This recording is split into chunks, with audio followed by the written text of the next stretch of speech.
भयर सबुठु बड़ कारण अज्ञान। जहाको आमे ठीक भावे जानि नथाउ ताको प्राय आमे डरी थाउ।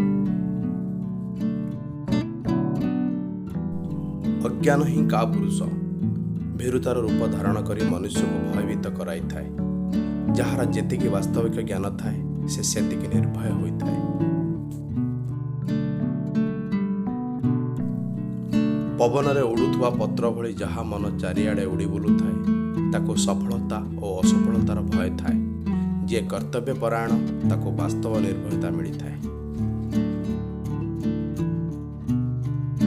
जे धर्म को आधार करि पारिछि तार भविष्य अंधकार होई न थाए।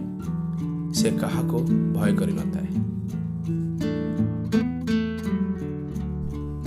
मृत्यु भय सबठारु बड़ भय, किंतु जदि ताको वस्त्र परिवर्तन भली भाबिबा तेबे डर लागिब नाही।